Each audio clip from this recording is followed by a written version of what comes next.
Single black dad drives his drunk boss home after the company party. When she wakes up, the ballroom of the Granville Hotel sparkled with chandeliers and laughter. It was SilverHawk Corporation's annual holiday gala, the kind where champagne flowed like water, and the higher your title, the louder your laugh seemed to echo. In the far corner, wearing a crisp uniform and carrying a tray of untouched glasses, stood Marcus Reed. He wasn't here to party. He wasn't even invited. He was the company driver, a single father working double shifts just to keep food on the table for his 10-year-old daughter, Amira. But tonight, fate had other plans. His boss, Victoria Lane, the CEO, powerful, feared, untouchable, was on her fourth glass of whiskey. Her cheeks flushed, her voice louder than usual. She was used to control, used to being untouchable. But tonight, she staggered, laughed too hard, and almost tripped in her designer heels. Marcus, she slurred, waving her hand like a queen summoning her guard. Keys. Now. You're driving me home. The room chuckled. Executives whispered. Of course, the chauffeur gets called. That's all he's good for. Poor guy. Must be humiliating. Marcus said nothing. He simply caught the keys as she tossed them and guided her out of the glittering ballroom. The drive was quiet at first. Rain tapped against the windshield. Victoria leaned against the window, half asleep, her perfume heavy in the air. Then, through the fog of alcohol, she muttered words Marcus never expected. They don't respect me, Marcus. Not one of them. They smile to my face, but they wait for me to fail. Marcus gripped the wheel tighter. He knew humiliation. He knew what it felt like to be doubted, dismissed, judged by skin before skill. But hearing it from her unsettled him. When they pulled into her gated mansion, he helped her inside, making sure she didn't stumble on the marble steps.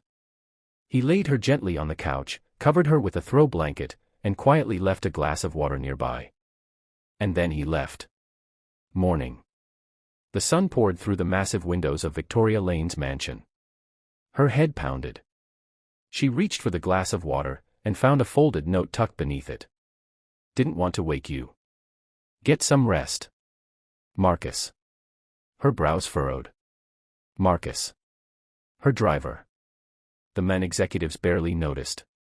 He had carried her home, made sure she was safe, and left without a word. But what shook her wasn't his kindness.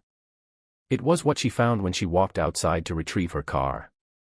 Parked neatly in the driveway was her vehicle, spotless, repaired. The dent she had been complaining about for months. Gone. The strange engine stutter. Fixed. Attached to the steering wheel was another note. Couldn't help myself. The timing belt was off. Should be good for another 50,000 miles. Her jaw tightened. Marcus wasn't just a driver. He had mechanical expertise, something worth more than half the engineers she paid 6 figures. That Monday, whispers filled the office. Executives laughed about the CEO being carried home by her chauffeur. Some mocked Marcus openly in the lobby. But then the unthinkable happened. In the middle of the board meeting, a system failure froze SilverHawk's fleet management software. Millions of dollars of shipments were grounded. The engineers scrambled, helpless. Victoria Steele rose from her chair. Her eyes locked on Caleb with an intensity that silenced the room. Slowly, she walked over, heels clicking against marble. She stopped in front of him. "What's your name, son?" "Caleb Brooks," he said, steady despite his racing heart. Victoria extended her hand. "Caleb Brooks just saved Silverstone Technologies. And from this moment on, he's not just Angela's son. He's our future."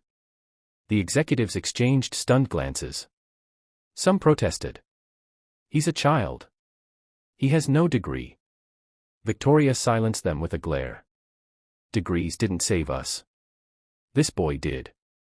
Turning to Angela, she added softly, "From today, your son has a scholarship. Full ride. Every resource he needs. And if he wants it," she turned back to Caleb, "a job waiting for him the second he's ready." The room erupted. Some clapped reluctantly, others sat in stone-faced silence. But Caleb didn't hear them. For the first time in his life, he was seen, not as the janitor's kid, not as the black boy from the wrong neighborhood, but as a genius.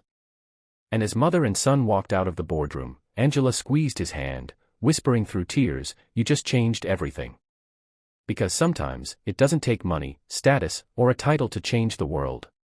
Sometimes, it only takes a mind no one bothered to notice.